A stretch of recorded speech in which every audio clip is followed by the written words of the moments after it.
I want to invite Ms. Georgia Bryce right now to come forth and read a portion of this book. Amen. Let's hear what it is. Bless the Lord, everybody. Amen. Olive House Dynasty. Listen, that's what's up, you know. You know what a dynasty is? You know what a dynasty is? Think about King David. Everything that he had, he left behind a dynasty for his son Solomon. So we're not going small. We're not going small, amen? This is just a seed. Amen, amen. So I give honor to the host, to Bishop, and to Pastor Patricia somewhere in the back. I can't see you. All of the leaders of the house, I want to bring honor to you. I stand to read an excerpt from the book, Intercession, Breaking into Heaven by best-selling author, Miss Olivia Batchelor.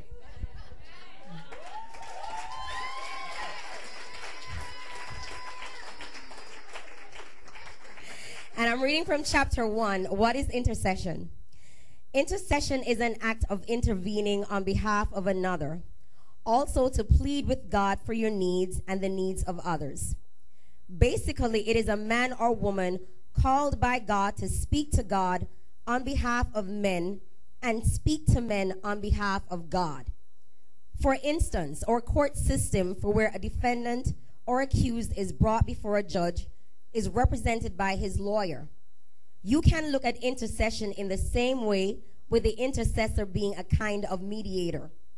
The intercessor acts as the lawyer, pleading one's case to God, who's the judge. We all need an intercessor at times. An individual will at times require a lawyer to represent him instead of choosing to present his own case. Why is this? Because the defendant may not be familiar with the law and the legal jargons that may be used in the discourse of the proceedings, and instead of running the risk of misrepresenting himself, he will need a lawyer who is educated in this regard to make the very best defense on his behalf, to convince the judge to have mercy or dismiss the case, whichever it may be. In Hebrews 7:25, we have Jesus as the great intercessor. Therefore, he is able to save completely those who come to God through him, because he always lives to intercede for them.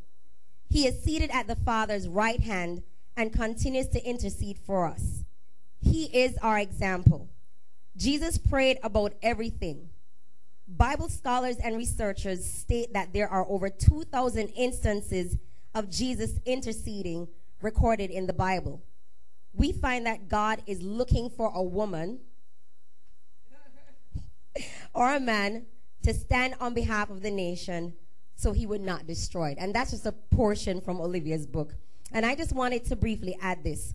Intercession is the most strategic and lethal technology God has given to his body to effect his will and purposes in the earth. Because of the authority that he has given to mankind, he will not intervene unless we invite him in. The implications of this is simple. If we do not pray, nothing happens. Intercession is us giving God license and authority to step in on behalf of us, our families and our nations, and to bring about the changes we desire and what he requires. And it would behoove me if I never said this, Olivia. I know you told me I have a minute, but I have to say this. When I came to this ministry a few years ago, I was very broken. I was hurt because a word was spoken into my life that crippled me. And I remember one Sunday morning, I got up to come to church, and I ironed my clothes, and I crawled back into bed because I was so depressed, and I cried the whole day.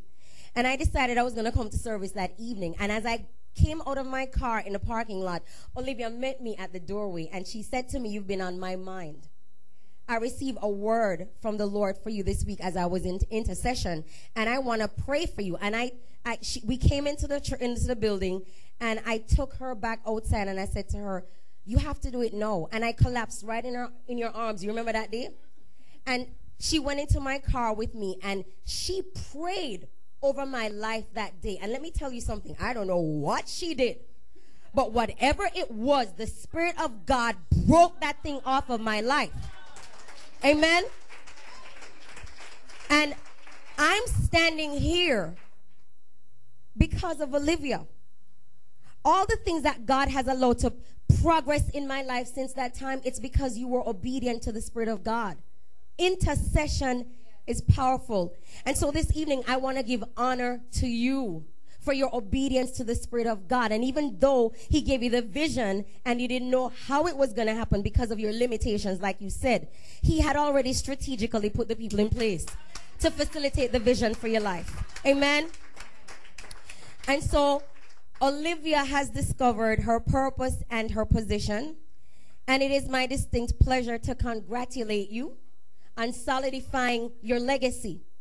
We're not coming in celebrating a picture of somebody who's dead. We're celebrating a picture of somebody who decided to be obedient and to do exactly what God told you to do. Amen. In wrapping up, I just want to leave these two quotes with you. The first one is from John Wesley. It says, God does nothing but in answer to prayer. The second quote is from my mentor, Dr. Miles Monroe, who is passed on to be with the Lord, but his legacy still lives here.